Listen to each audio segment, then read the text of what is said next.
हरिः ॐ श्रीपरमात्मने नमः। श्रीमद् भगवद गीता को कर्मयोग नाम को तेस्रो अध्याय को 36औं श्लोक आज हामी वाचन गर्न गइराखेका छौं।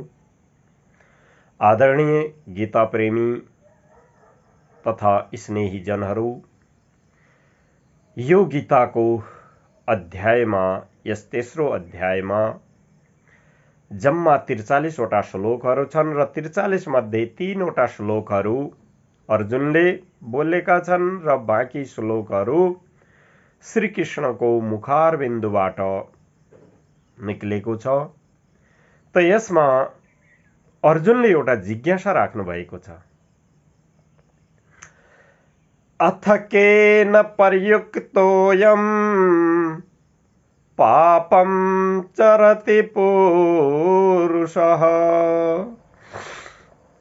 अनिच्छन् अपि वाष्णेय बलादिव नियोजितः।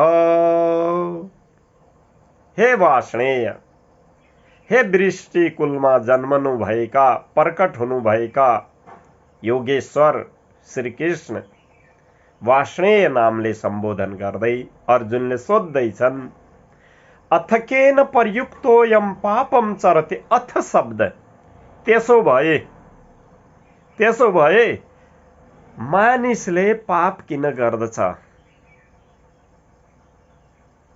इच्छा नहुँदै पनि किन पाप गर्दछ?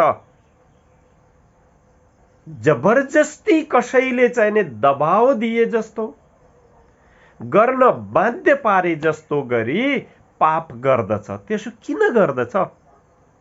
किनभने मानव भने त आत्माको एक अंश हो, जीव आत्मा।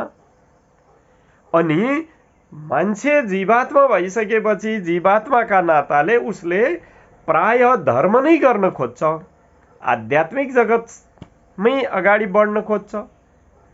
तथापि किन यो जबरजस्ती पाप गर्न बाध्य हुन्छ? त्यसो भए फेरि भनेर भन्दा यो भन्दा अगाडिका श्लोकहरूमा श्री कृष्ण भगवानले एकदम प्रष्ट रूपमा भनिसकेको छ कि काम एष क्रोध, त्यो अब आउला, काम क्रोध लोभ मोह काम वासना इच्छा चाहना फलेच्छा, यी थुप्रै प्रकारका भौतिक सम्पन्नता भौतिक उपलब्धि तर्फको जो तीव्र इच्छा छ, भौतिक सुखहरू जो पछि दुःखका मूल कारण बन्न पुग्छन्, त्यतातिर दौडिरहेको मान्छेको मन जो छ त्यो नै एउटा मूल कारण हो भनेर अगाडि श्री कृष्ण भगवान तथापि एउटा 35औं श्लोकमा भन्नुभएको थियो, श्रेयान् स्वधर्मो विगुणः परधर्मात् स्वनिष्ठितात् स्वधर्मे निधनं श्रेयः परधर्मा भयावह।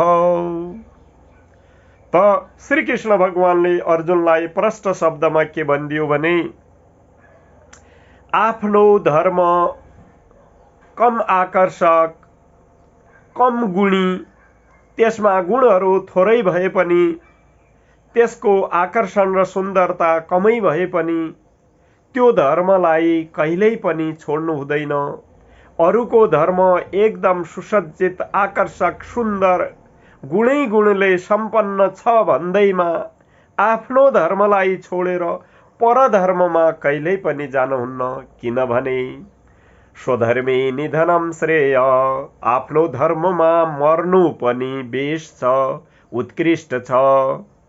परधर्म भयावह, अरूको धर्म चाहिँ एकदम डरलाग्दो छ भनेर श्री कृष्ण भगवानले भनिसकेका छन्।